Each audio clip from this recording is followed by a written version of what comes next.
65 days, 65 दिन, सिर्फ 65 दिन है आपके पास और आपके उस सपने के बीच में जिसको आपने कई वर्षों से कब से संजो कर रखा है। जिनका पहला अटेम्प्ट है वो कब से वेट कर रहे थे कि 69th की वैकेंसी आए और मैं एग्जाम दूं।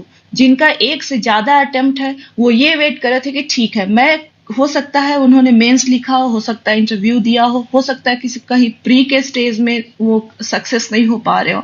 वो इसी इसी समय का, इसी दिन का वेट कर रहे थे कि ठीक है लास्ट एग्जाम्स में मैं पास नहीं हो पाया, पर इस एग्जाम को मैं अपना बेस्ट दूंगा।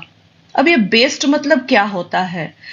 अगले 65 डेज अगर इसको आपने एक अच्छे तरीके से, एक प्लान्ड अप्रोच के साथ, एक प्रॉपर प्लानिंग के साथ यूटिलाइज कर लिया, then you will be the king. King माने क्या?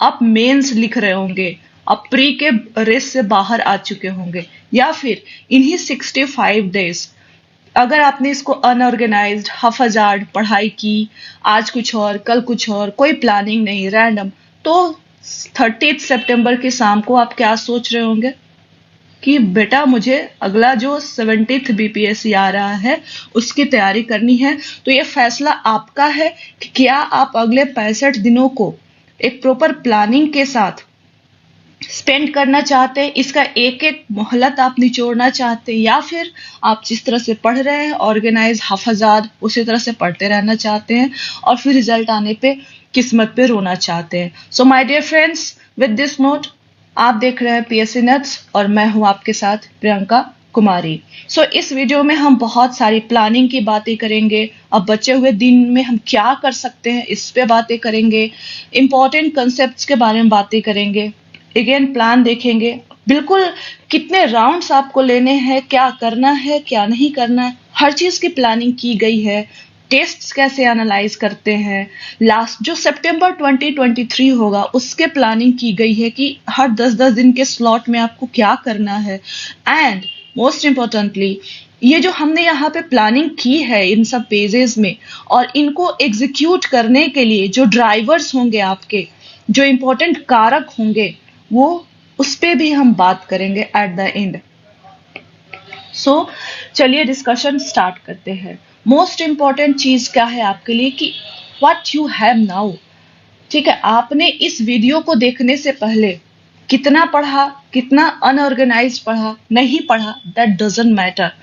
थियोडोर रूजवेल्ट, फ्रेंड्स ये जो कोटेशंस होते हैं ना, ये जो कोट्स होते हैं, ये बड़े बड़े लोगों ने अपने लाइफ के एक्सपीरियंसेस से, साइकोलॉजिस्ट, साइंटिस्ट ये जब बातें कहते हैं ये बड़े पते की बात होती है, क्योंकि कुछ शब्दों में वो बहुत कुछ कह जाते हैं। थियोडोर रूजवेल्ट इन्होंने कहा कि do what you have with what you, sorry, do what you can with what you have and where you are. अब ये जो कोट है मुझे इतना एप्ट लगता है 69th के कैंडिडेट्स के लिए, चाहे वो फ्रेशर्स हो या फिर जो उन्होंने अटेम्प्टर्स हो, जिन्होंने अटेम्प्ट दे दिया हो। सबसे पहले आप अपने आप से पूछेंगे वेयर यू आर, मैं कहाँ लाई करता हूं, मेरा प्रिपरेशन क्या है, किस स्टेज में मैंने क्या प्रिपेयर किया है, कोई प्लान भी है मेरे पास अगले 65 दिन के लिए, कोई प्लान है 65 डेज में कैसे काम करना है अगले 65 डेज तक। ठीक है, कितनी तैयारी हुई है मेरी, ये सवाल वेयर एम आई, मैं कहाँ हूं, ये आपसे बेहतर कोई नहीं पूछ सकता और कोई बता भी नहीं सकता। तो शांति से बैठिए और पूछिए कि वेयर एम आई, मैं कहाँ लाई करता हूं। ठीक है, अब देखिए पूछिए कि विथ व्हाट यू हैव, यानी अब मेरे पास क्या है। चलिए आप कुछ लोगों का हो सकता है सेल्फ कॉन्शियस ये बोले कि मैंने पढ़ाई नहीं की है, मेरी तैयारी बिल्कुल नहीं है, थोड़ी मैंने हाफाजात पढ़ी है, थोड़ी इधर थोड़ी उधर, मैंने थोड़ा टाइम पास कर दिया, ये वो फलान चिलान। ठीक है, ये आ गया। अब हमारे पास क्या रास्ते हैं, या तो हम बैठ कर रोए या फिर हमें देखें कि हमारे पास क्या है। ठीक है, तो हमारे पास क्या है कि हमारे पास 65 डेज है और एक्सपीरियंस है किसका, कि एक समय को कैसे इस्तेमाल नहीं करना है। आपको सही से ज्यादा गलत का एक्सपीरियंस होना जरूरी है, और ये बहुत अच्छी बात है कि यू हैव दिस एक्सपीरियंस कि आपको इन 65 डेज का कैसे इस्तेमाल नहीं करना है। जब आप ये दोनों स्टेज पार कर गए कि where am I and what I have, then आप अब से पूछिए कि डू व्हाट आई कैन, मैं क्या कर सकता हूं इससे, अगले 65 डेज में मैं क्या कर सकता हूं, गिवन जिस स्टेज पे हूं 65 डेज में मैं क्या कर सकता हूं। तो ये जो सेल्फ क्वेश्चनिंग, सेल्फ जो एनालिसिस है, इसको सेल्फ क्वेश्चनिंग कहते हैं, ये बहुत इंपॉर्टेंट है आज से लेकर आपका जो एग्जाम होने वाला है और एग्जाम का जो रिजल्ट होगा उसमें ये जो क्वेश्चनिंग है आपका बहुत इंपॉर्टेंट रोल प्ले करने वाला है। तो इस एनालिसिस के बाद कि अब हमारे पास, चलो मैं एग्जाम के प्रिपरेशन में मेरा क्या अभी लेवल है, कौन से सब्जेक्ट्स मैंने पढ़े हैं, कौन से नहीं पढ़े हैं, किसको रैंडम पढ़ा है, ठीक है। अब आता है कि ओके मेरे पास 65 डेज है, तो फिर पिक्चर में आते हैं Benjamin Franklin. Friends, again quotations बहुत सिंपल शब्दों में बड़ी बड़ी बातें कहे जाते हैं कम शब्दों में। उन्होंने कहा कि if you fail to plan you are planning to fail. अगर आप प्लान नहीं कर पा रहे हैं अपने किसी भी काम को, किसी भी प्रोजेक्ट है, जैसे हमारा 69 बीपीएससी एक प्रोजेक्ट है, इस प्रोजेक्ट को कैसे एग्जीक्यूट करना है, नेक्स्ट 65 डेज को कैसे एग्जीक्यूट करना इसका हर एक दिन, अगर आप ये प्लान नहीं कर पा रहे देन आप you are planning to fail, यानी आप फेल करने का प्लान कर रहे हैं। आप समझ रहे हैं मेरी बात को, यानी आप पर्पसफुली प्लान कर रहे कि okay I will fail. So Benjamin Franklin के हिसाब से फर्स्टली क्या इंपॉर्टेंट है हमारे लिए, हमने रूजवेल्ट को एनालाइज किया यहाँ पे, और रूजवेल्ट ने के एनालिसिस ने कहा कि वी हैव 65 डेज, ठीक है, और हमें क्या करना है, इसका बेस्ट यूज करना है, यही हम कर सकते हैं। और बेंजामिन फ्रैंकलिन कहते हैं कि अगर नेक्स्ट 65 डेज को आपको बेस्ट वे में यूज करना है, ऑप्टिमम वे में यूज करना है, then you have to plan. तो माय डियर फ्रेंड्स, इसी प्लान की मैं बात कर रही हूँ कि what can be the best way, क्या प्लानिंग होनी चाहिए, किस तरह की प्लानिंग होनी चाहिए, कि कैसे अप्रोच होने चाहिए, टेस्ट कब लगाने हैं, कितनी रिविजन्स होनी चाहिए, इन्हीं सब चीजों पे अभी हम नेक्स्ट स्लाइड में बात करेंगे।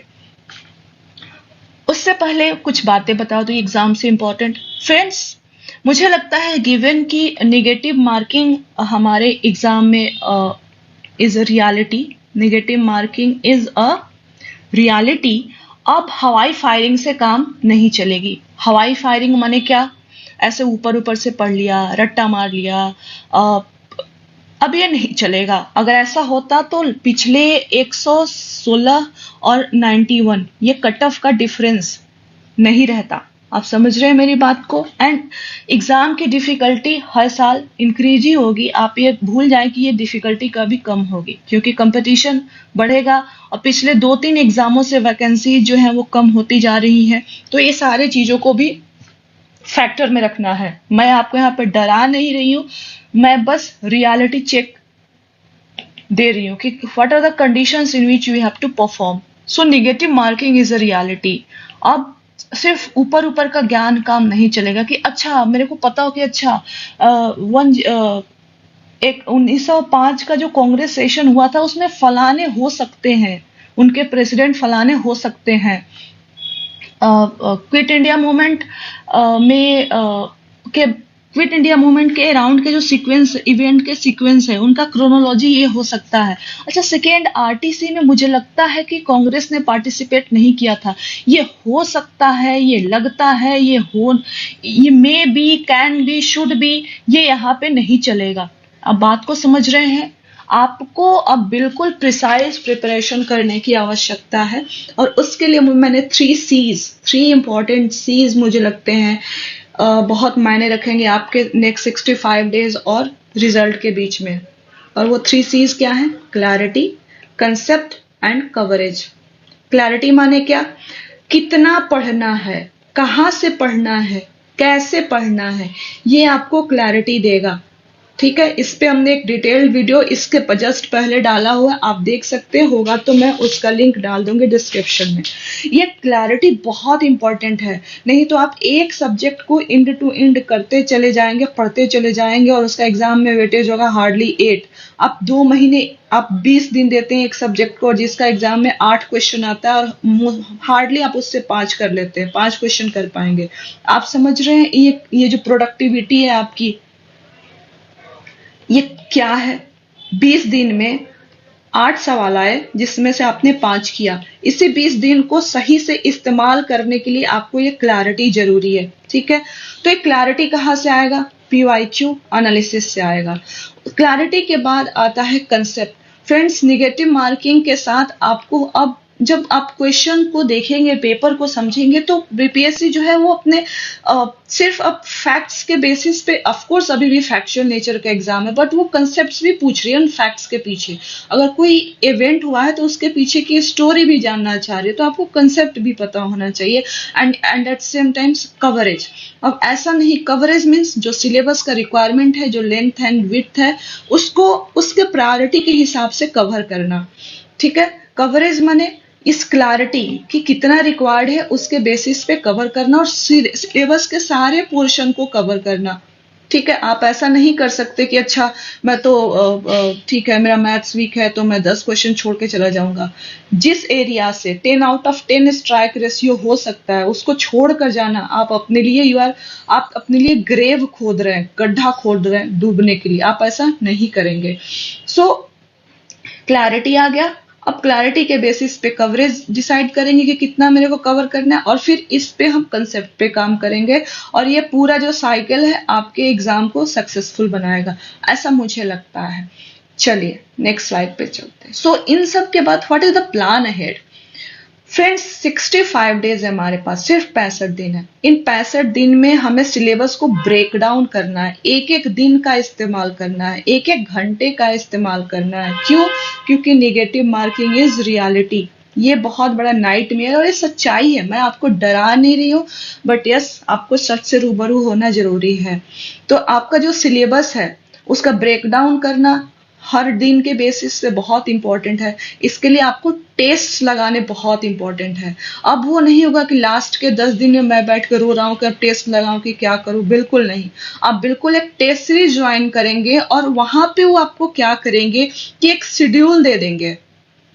आपको ये मगजमारी भी नहीं करनी है कि अब मैं कैसे पढूं क्या पढूं, बिल्कुल टेस्ट के हिसाब से अपने स्टडी को अलाइन करेंगे।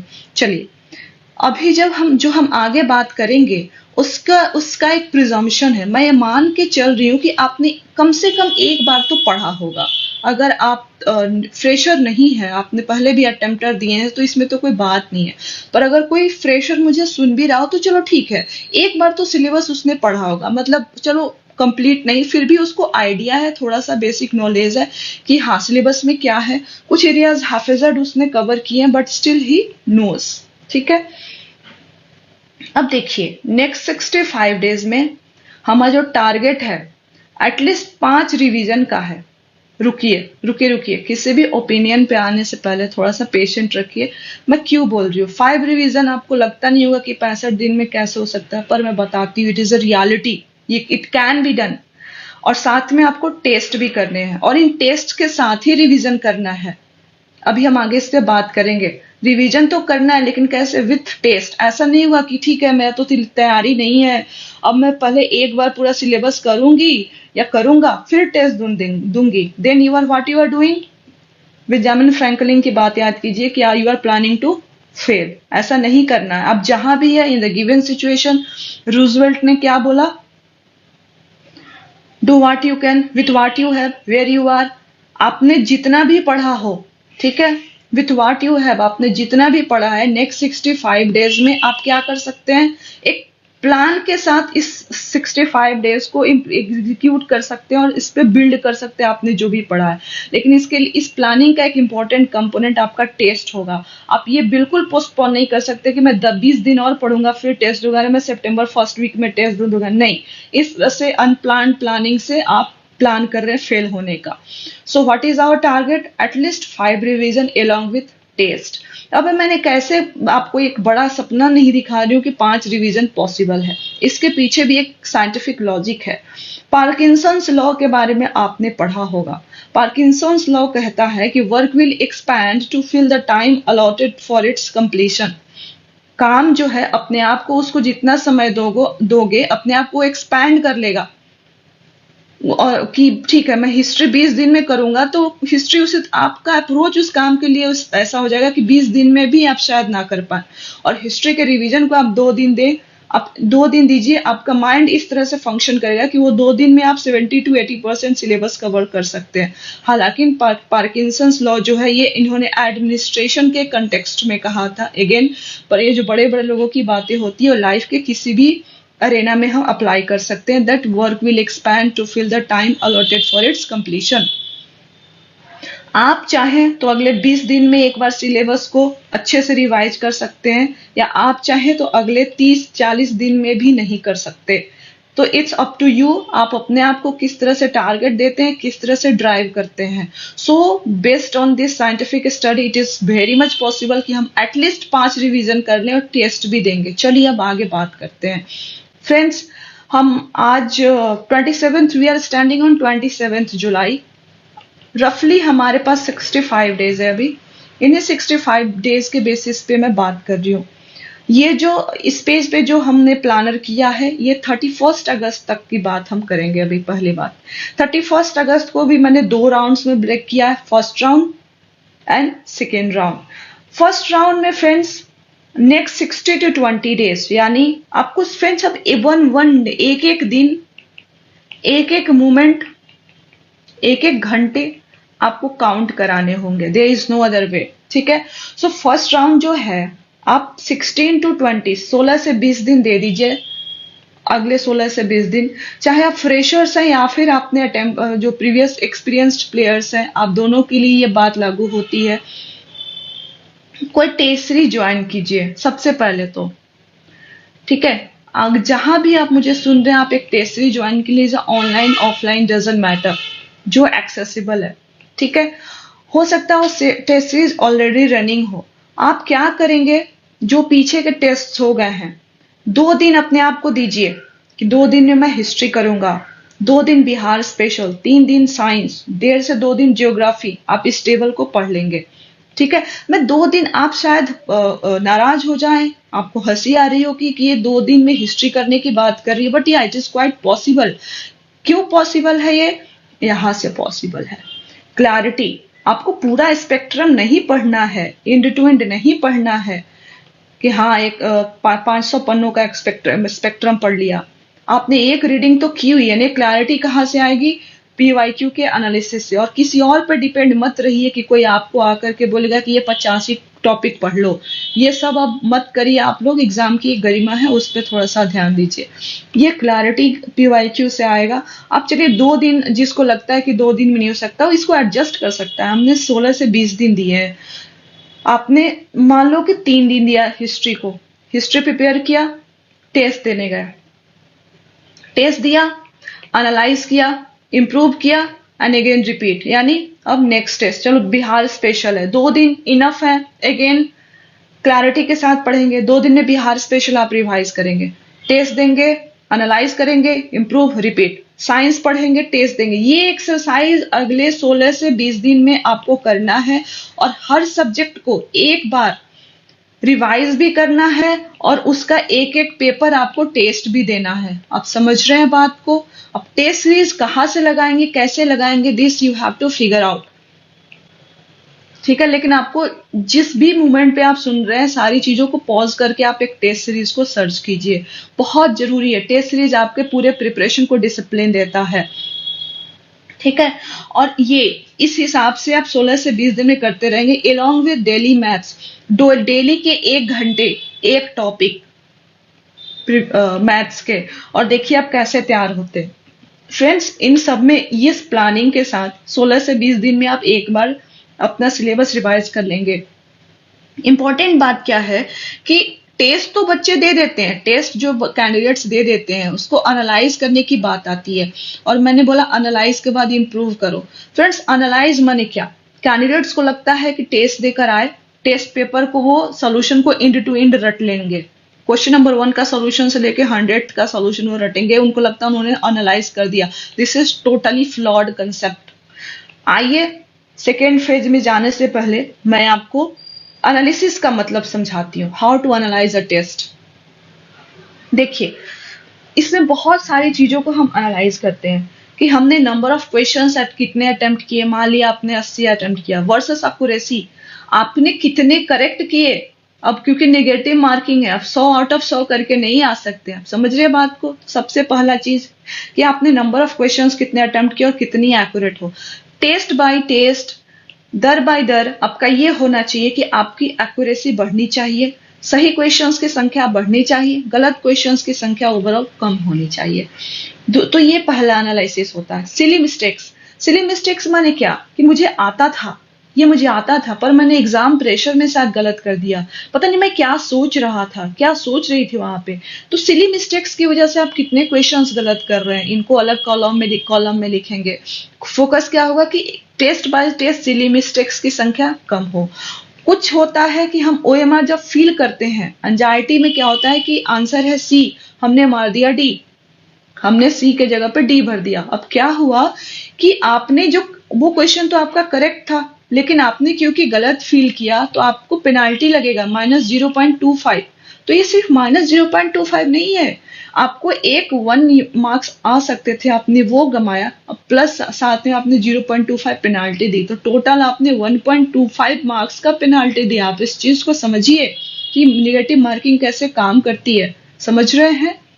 एक नंबर का सवाल था, आपने निगेटिव किया, -0.25 हुआ, हमें लगता है कि अच्छा 1/4 ही तो गलत हुआ, नहीं 1.25। और ऐसे जो सिली मिस्टेक्स और ओएमआर फीलिंग की वजह से गलत होते हैं, आप एक गलती पे 1.25 करते हैं। तो ये सारे जो एरियाज हैं इनको हमें एनालाइज करना होता है और टेस्ट बाय टेस्ट इंप्रूव करना होता है।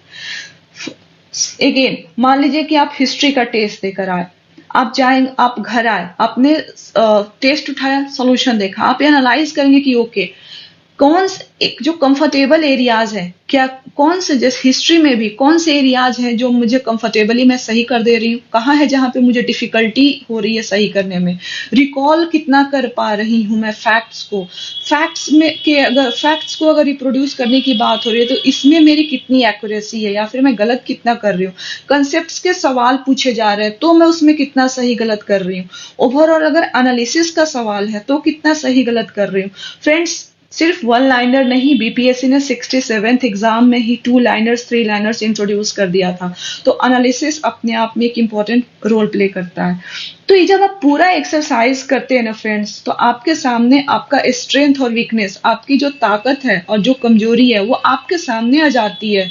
And that's why you need to know कि वेयर यू आर। और आप जब अपने स्ट्रेंथ और वीकनेस को जान जाएंगे कि अच्छा ठीक है मैं ये फैक्चुअल एरिया सही है, कंसेप्ट पे काम करना है, तो आप जो आपको बताया गया कि एनालाइज के बाद इंप्रूव करो, तो आपको इम्प्रूवमेंट जो आपका वीक एरिया है उसी पे करना है। अब जब आप रिवाइज करेंगे इस एरिया को, तो अगेन मान लो पॉलिटी पढ़ रहे हैं, उसमें 10 चैप्टर आपके इंपॉर्टेंट है, तो आप एंड टू एंड नहीं पढ़ेंगे, जो आपका वीक पोर्शन है पॉलिटी में आप उसी को रिवाइज करेंगे। आप बात कर रहे हैं, आप समझ पा रहे हैं मेरी बात को? जो स्ट्रॉन्ग एरियाज हैं वो आपसे अब बहुत कम डिमांड करते हैं, ऐसा नहीं उनको छोड़ ही देना है, उनको बस एक बार देखते रहना है, पर आपका सारा इम्फेसिस कहाँ हो जाएगा?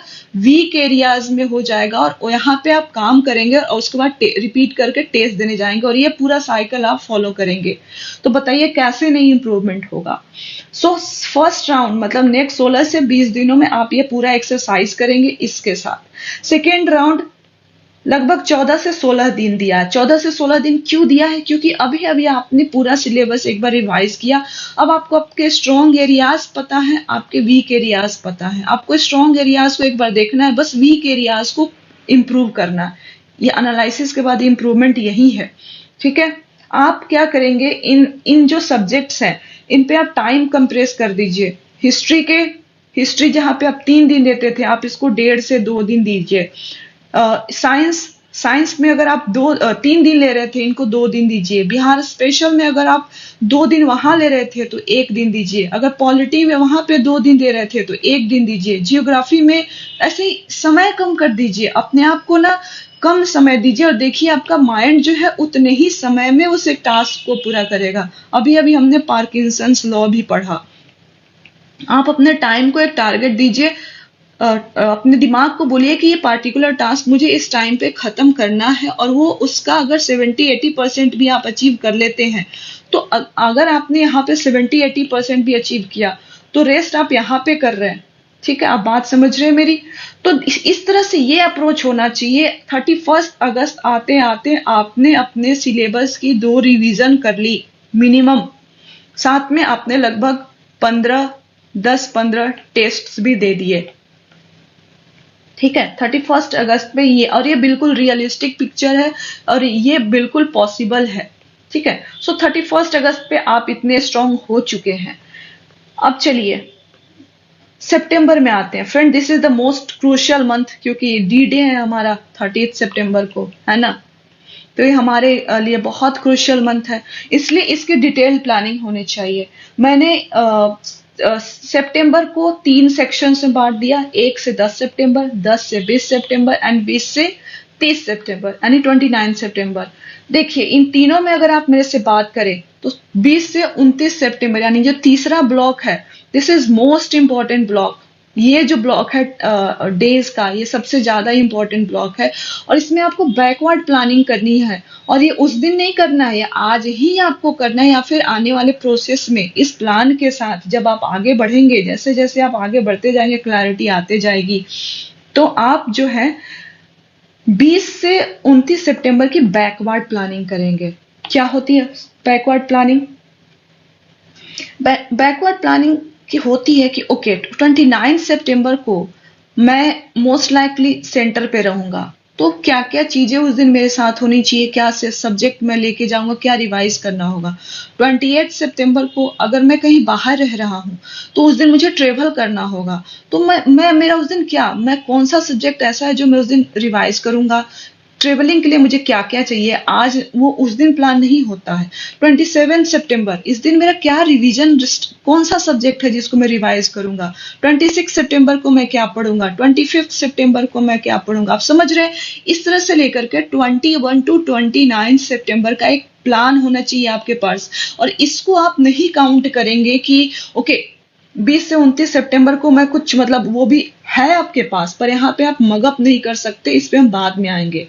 चलिए अभी पहले हम 1 to 10 सितंबर की बात कर लें। फ्रेंड्स आप जहां खड़े हैं अभी 31 अगस्त हो चुका है, आपने जो 2 बार अपने सिलेबस का रिवीजन कर दिया है और टेस्ट भी दे दिए, थोड़ी आपकी ग्राउंड बन चुकी है।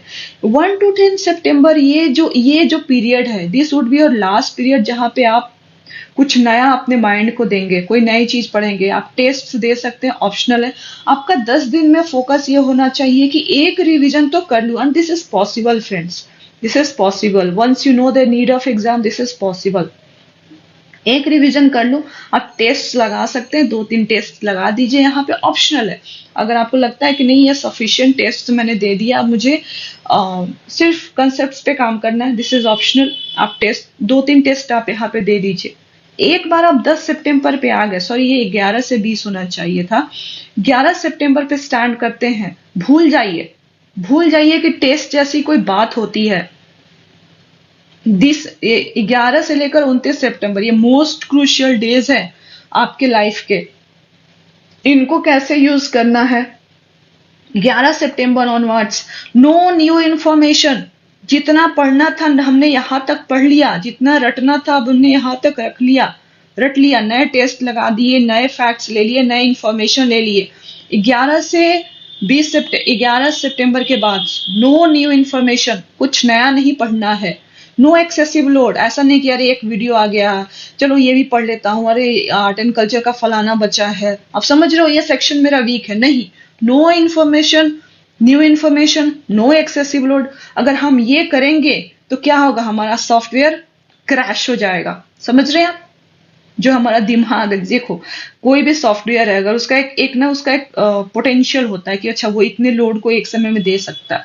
अगर आप एक समय में बहुत सारे अगर यूजर्स लॉग इन कर दें, उस सॉफ्टवेयर की कैपेसिटी है 30,000 यूजर्स को सस्टेन करने के, लोग 1 लाख यूजर ने लॉग इन कर दिया, अब क्या होगा, एक्सेसिव लोड होगा और सॉफ्टवेयर क्रैश हो जाएगा। उसी तरह से हमारे माइंड की एक लिमिट है, हमने उसको उस लिमिट तक पहुंचा दिया। यहां तक हम क्या कर रहे थे, हम तो रट ही रहे थे, एक तरह से हम खा ही रहे थे, है ना। हम बस यहाँ पे अपने आप को इनपुट दे रहे हैं, माइंड को फीड करा रहे हैं। अब जो है हम दिमाग को क्या करेंगे, बोलेंगे कि देखो अब तक तुमने खाना खाया है, अब तुम किस पे फोकस करो? डाइजेशन पे फोकस करो। डाइजेशन माने क्या? जो इंफॉर्मेशन, जो फैक्ट, जो कंसेप्ट तुमको दिया गया है, तुमने जो पढ़ा है, माइंड को आप बोलेंगे, आप उसको प्रोसेस करो। यही होता है डाइजेशन। और डाइजेशन कैसे किया जाता है? पैनिक में किया जाता है। हाँ, कि नहीं नहीं नहीं, मुझे, मेरा तो ओवरलोड हो चुका है, मैं तो बहुत खा चुका हूँ, चलो एक एक रोटी और खा लेता हूँ। अरे नहीं नहीं, चलो अच्छा इधर से भी खाए। नहीं, ऐसा तो नहीं होता। डाइजेशन कैसा होता? बिल्कुल। आप देखें गाय भैंस जब चर के आती है गांव में, हम्म, वो शांति से, उसको खूंटे से बांध दीजिए, वो शांति से बैठ के क्या करेगी? कोई टेंशन जो भी है वो चुपचाप जुगाली करते रहती है, मुंह चलाते रहती है। तो डाइजेशन जो है ना, ये शांति का, ये पीसफुल आपसे, मतलब पैनिक तो नहीं मांगता। आपने अपने दिमाग को जितना डेटा, जितना इनपुट देना था दे दिया 10 सितंबर तक। अब आपको अपने दिमाग को बोलना है कि ठीक है, अब तुम पचाओ। अब आप पचाने पे काम करेंगे। और पचाएंगे कैसे? बोलेंगे मैं बिल्कुल नहीं पढ़ूं। जी नहीं। अब तक आपने जो टेस्ट, जो नोट्स बनाए होंगे, ठीक है, अगर आपने बुक से पढ़ा है तो हाईलाइट करके रखा होगा। सिलेब अगर टेस्ट से पढ़ा है, टेस्ट में कुछ है, उसको हाईलाइट या नोट्स, या तो नोट्स या बुक ही होगा, नोट्स या बुक रखते हैं, नोट्स या बुक, ठीक है। तो जो आपने हाईलाइट किया होगा, नोट्स में जो आपने हाईलाइट किया होगा, उनको आप देखते रहेंगे। ये होता है पचाने का तरीका। एकदम नहीं कि 11 सितंबर से आपने समाधि ले ली और हिमालय पे चले गए, अब तो पढ़ना नहीं है, बिल्कुल नहीं।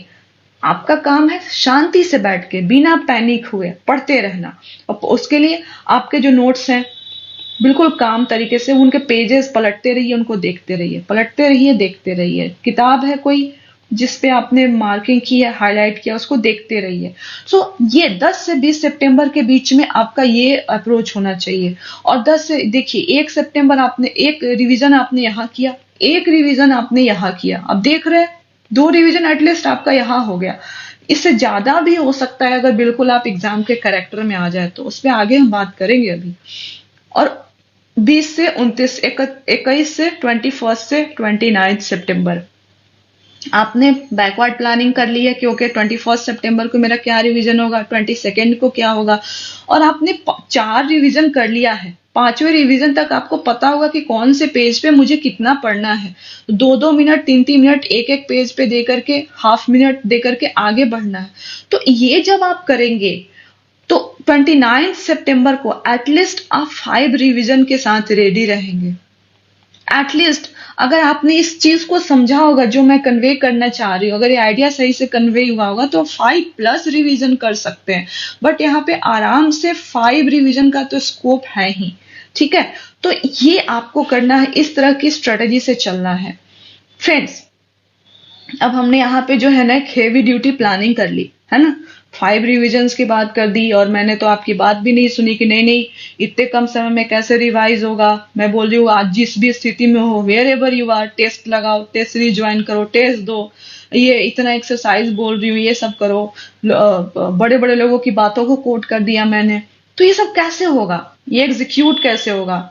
तो जो फैक्टर्स, जिन पढ़ाई के अलावा जिन फैक्टर्स, जो फैक्टर्स आपको इस प्लान को एग्जीक्यूट करने में और 29 सितंबर को आपको 5+ रिवीजन के साथ रेडी रखने में हेल्प करेंगे, उनको बोलेंगे हम ड्राइवर्स।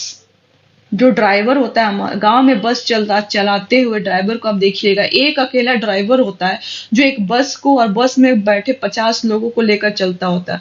अगर वो ड्राइवर सही रहे तो बस सही रहेगी। अगर ड्राइवर का दिमाग खसका या फिर उसकी बॉडी एक कर रही है, उसका माइंड खसक गया, उसका सोल में तकलीफ है, उसका वो रील देखने लगा है ना, कोई रील आया, कोई नाच रहा है और वो रील देखने लगा, क्या होगा? बस खाई में गई, ड्राइवर भी गया, बस भी गया। तो ये जो प्लान हमने देखा है अभी, एकदम हेवी ड्यूटी प्लान और एकदम प्रैक्टिकल प्लान है, और उसको इम्प्लीमेंट कर लीजिए। 30 तारीख को जो डी डे है हमारा, उस दिन आप राजा बन के बैठे होंगे। तो जो ड्राइवर्स हैं उस प्लान को इम्प्लीमेंट करने के लिए, वो आपकी बॉडी है, वो आपका माइंड है, वो आपका सोल है और अटेंशन है। फ्रेंड्स, आप अब देखिए, आप अगर पढ़ रहे हैं, बहुत लोग होंगे जो वर्किंग प्रोफेशनल होंगे, है ना, बहुत लोग होंगे जो वर्किंग प्रोफेशनल होंगे, बहुत लोग होंगे जो हाउस वाइफ्स होंगी, और सब मिलकर तैयारी कर रहे हैं, ठीक है, सब तैयारी कर रहे हैं। टाइम की कमी है हमारे पास। कुछ लोग, कुछ कैंडिडेट्स होंगे जो कोई फुल टाइम तैयारी कर रहे हैं, कुछ लोग होंगे पार्ट टाइम कर रहे हैं, जॉब के साथ कर रहे हैं। टाइम की कमी है। और जो टाइम हार्डली आपको 5 से 6 घंटे मिल रहे हैं, उसमें भी अगर आपका बॉडी एक हो, देह दुखे, आप फोकस नहीं कर पाए, आप मतलब मन में दुखी हो, या फिर आप रील्स देख रहे हैं, तो कहाँ ही आप ये प्लान को इम्प्लीमेंट कर पाएंगे? आप ही बताइए, कहाँ ही आप इस प्लान को इम्प्लीमेंट कर पाएंगे? और 30 सितंबर को आप कहाँ ही जो आपका जो ऑप्टिमम परफॉर्मेंस है, आप वो कहाँ कर पाएंगे 30 सितंबर को परफॉर्मेंस? इसलिए बहुत जरूरी है कि ये जो की ड्राइवर्स हैं, इनको इनको क्या किया जाए? हेल्दी रखा जाए। और इसके लिए क्या जरूरी है? आपकी बॉडी है, ये एक मशीन है जो आपका जो प्लान है उसको वहां तक पहुंचाने के लिए आप एक्सरसाइज या योगा आप 10 मिनट से स्टार्ट कर सकते हैं। 10 मिनट पर डे कीजिए। सुबह उठ के जॉगिंग कर लिया, योगा कर लिया। जिम मत चले जाना, और मैडम ने कहा है तो जिम चले गए, 2 घंटे जिम करके आ रहे हैं और दिन भर सो रहे हैं, ऐसा नहीं करेंगे आप 10 से 15 मिनट सुबह की खुद को स्ट्रेचिंग कीजिए, एक्सरसाइज कीजिए। इससे क्या होगा कि बॉडी फिट रहेगा। फिर आप लॉन्ग आवर्स जब बैठेंगे तो कंधे में दर्द, कमर में दर्द, ये सब नहीं होगा। तो आप बिना पेन के पढ़ पाएंगे। आप समझ रहे हैं? देखिए, माइंड, आप जैसे खाने के लिए बॉडी को खाना देते हैं, वैसे ही माइंड के लिए और सोल के लिए, देखो ये दोनों तो पहले कनेक्टेड है, माइंड एंड सोल। जो माइंड का स्टेटस होगा वही आपके सोल का स्टेटस होगा। और इन दोनों को हेल्दी रखना उतना ही जरूरी है जितना हम बॉडी को हेल्दी रखते हैं। तो बॉडी को हेल्दी रखने के लिए हम क्या देते हैं, क्या करते हैं? फूड देते हैं। तो माइंड का फूड क्या है? माइंड का फूड है थॉट, सोल का फूड है थॉट। लेकिन हम कैसी कैसी बातें सोचते रहते हैं। 3 महीने पहले फलाने ने मुझे ऐसा बोल दिया, वो अभी तक हमारे माइंड में होता है। लेकिन 3 मिनट पहले हम जो फैक्ट पढ़ रहे होते हैं हमें याद नहीं होता। ऐसा क्यों है? This is the state of our mind. इसलिए माइंड और सोल दोनों कनेक्टेड चीजें हैं और इनके भी हेल्थ का इक्वली ध्यान रखना है। आप मेडिटेशन स्टार्ट कीजिए, 5 मिनट से स्टार्ट कीजिए। शुरुआत आपकी हमेशा छोटी होनी चाहिए। आप 5 मिनट से स्टार्ट तो कीजिए। अगले 65 दिन तक अगर आप एक एक मिनट भी बढ़ाते हैं तो 70 मिनट की स्टेमिना हो जाएगी आपके मेडिटेशन की। आप इस चीज को समझ रहे हैं? स्टार्ट स्मॉल, छोटी शुरुआत कीजिए, 5 मिनट से स्टार्ट कीजिए और एक एक मिनट बढ़ाते गए 70 मिनट बैठने की क्षमता हो जाएगी। ये मामूली नहीं होती। आप मेडिटेशन स्टार्ट करेंगे सोल के लिए, क्योंकि ये दोनों कनेक्टेड है। मेडिटेशन के साथ साथ आप एक एक्सरसाइज करेंगे कि आपके जो बुक्स हैं बियॉन्ड सिलेबस, अब सिलेबस के बियॉन्ड उनको पढ़िए। और बियॉन्ड सिलेबस का मतलब ये नहीं होता है कि आप चेतन भगत के नोवेल को पढ़ रहे हैं या फिर कोई प्रेम कहानी पढ़ रहे हैं, नहीं। वैसे बुक्स जो कि आपके इनरिचमेंट में, ओवरऑल पर्सनालिटी डेवलपमेंट में काम दे, उनको पढ़िए। वैसे बुक्स जैसे कि सेल्फ डेवलपमेंट की बुक्स आ जाती है, रॉबिन शर्मा हो गए, इस फील्ड के एक बहुत बड़े राइटर हैं और उनकी लैंग्वेज भी काफी ल्यूसिड है, उसको पढ़ सकते हैं आप अपने रिलीजियस बुक्स पढ़ सकते हैं। आप जिस भी रिलीजन के हैं, आप हिंदू हैं, आप गीता पढ़ सकते हैं। अगर आप मुस्लिम हैं, आप कुरान पढ़ सकते हैं। आप जिनके बाइबल है वो पढ़ सकते हैं। आप बुद्धिस्ट हैं, आप बुद्धा को पढ़िए। आप अपने रिलीजियन के जो बुक है उसी को पढ़ना स्टार्ट कीजिए, या फिर आप सेल्फ डेवलपमेंट की बुक, दोनों में से कोई भी एक पढ़िए। और साथ में मेडिटेशन, आपका माइंड और सोल बिल्कुल हेल्दी रहेगा। बॉडी हेल्दी हो गई, माइंड हेल्दी हो गया, सोल हेल्दी रह रहा है। साथ में आप क्या करिए? अटेंशन, इन तीनों पे जब काम कर लिया आपने, अब अटेंशन पे काम कीजिए। माय डियर फ्रेंड्स, पहले डिजिटल मीडिया डिटॉक्स की बात होती थी, डिजिटल डिटॉक्स की बात होती थी कि हम कुछ दिन तक फोन छोड़ दें। अब मैं बात बोल रही हूँ कि रील्स का डिटॉक्स करिए। ये जो रील्स होते हैं ये हमारे अटेंशन स्पैन को इतना कम कर देते हैं। 10 सेकेंड में हम स्वाइप करते हैं, हमारा अटेंशन स्पैन इतना कम हो जाता है। और यही रीजन है कि मैंने जो आपसे पूछा था कि 3 मिनट पहले पढ़ा हुआ फैक्ट याद नहीं होता। ये आप एक बार YouTube या कहीं से भी रील, आपके इंटरेस्ट का होगा वो रील, पूरा मैकेनिज्म कैसा बताती हूँ। इंटरेस्ट का रील होगा, उस पर क्लिक करेंगे, 1-2 इंटरेस्ट के रील्स हुए, उसके बाद वो रील आपको पता नहीं कौन सी दुनिया में ले जाएगा। और 15-20 मिनट बाद अगर बहुत अटेंटिव हुए तो रियलाइज होता है कि अरे मैंने 15-20 मिनट खराब कर दिए। ये मैं पिछले 2-3 दिनों से अपने साथ एक्सपीरियंस कर रही थी कि मैं अध्यात्म की, स्पिरिचुअलिटी की रील्स आजकल आने लगी है, उन वहां से मेरी शुरुआत होती थी, और एक दो रील्स के बाद मैं पता नहीं कहाँ कहाँ कहाँ किस तरह के ब्लॉगर फ्लॉगर के रील्स तक पहुंच जाती थी, क्या क्या यूट्यूब रिकमेंड कर देता था। तो देखिए, रील्स जो एज ए कंटेंट क्रिएटर, उनके लिए रील्स अच्छा है, क्योंकि रील्स बढ़ती है। मैं भी रील्स डालती हूँ अपने शॉर्ट्स, अपने पीएससी नट्स पे, पर उनका पर्पस है कि रीच उनकी ज्यादा होती है, ज्यादा लोगों तक पहुंचे। तो एज ए कंटेंट क्रिएटर वो शॉर्ट्स या रील्स के बेनिफिट्स हैं, but as a consumer, as a audience, आपके लिए बहुत ही हानिकारक है। तो ये चार चीजों पे काम करिए: body set, mind set, soul set and attention set. ये चार ड्राइवर्स आपको अगले 65 डेज तक, ये जो प्लान हमने डिस्कस किया है, इसको इम्प्लीमेंट करने के लिए बिल्कुल आपके बॉडी, माइंड एंड हेल्थ को रेडी रखेंगे। और इस प्लान से अगर आप चलते हैं, और ये जो भी चीजें बात की गई हैं वो अगर आप डिस्कस करते हैं, तो अगले जो डी डे है 30 सितंबर को, उस दिन आप बिल्कुल रेडी रहेंगे फॉर योर एग्जाम। कोई एंजाइटी नहीं होगी लास्ट मिनट में, जो लास्ट 10-15 डेज में कैंडिडेट्स को होती है। आप बिल्कुल प्लान्ड रहेंगे, आप रेडी रहेंगे। आपको पता होगा कि ओके 25 सितंबर को मैं क्या पढ़ने वाला हूँ, आपको पता होगा कि 28 को मेरी क्या प्लानिंग है। इससे ज्यादा सिक्योरिटी आपको कहाँ मिल सकता है। तो इस तरह से आप प्लान करिए बिल्कुल, और इसी प्लान से चलिए। और मैं बहुत ऑप्टिमिस्टिक हूँ कि ये प्लान आपको बहुत ही अच्छा रिजल्ट देगा। और बिल्कुल थियोडोर रूजवेल्ट को अपने आप को क्वेश्चन करते रहना है, अगले 65 डेज में क्वेश्चन करते रहना है कि वेयर यू आर, मैं कहाँ लाई करता हूँ, मैं सही तो जा रहा हूँ, मेरी प्लानिंग जो थी, ओके मेरी प्लानिंग थी, मेरा परफॉर्मेंस उस पे क्या है। मैंने प्लान किया था परसों टेस्ट, पर 2 दिन बाद टेस्ट देने का, पर उस टेस्ट की तैयारी हो रही है कि मैं रील्स देख रहा हूँ, मैं उस टेस्ट की तैयारी कर रहा हूँ, या फिर लेजी होकर डिप्रेस्ड बैठा हूँ। आप समझ रहे हैं मेरी बात को। तो अपने आप से हमेशा ये सवाल क्वेश्चन करते रहना है कि वेयर एम आई, मैं किस डायरेक्शन में जा रहा हूँ, मैं कर क्या रहा हूँ, और ये प्रोसेस फॉलो कीजिए। And I wish you all the very best. इस प्लान के साथ काम करिए, एंड ये प्लान आपको बिल्कुल आपके सक्सेस की ओर ले जाएगा। और इस वीडियो के बाद नेक्स्ट वीडियो से हम PYQ डिस्कशन स्टार्ट करेंगे। So thank you very much.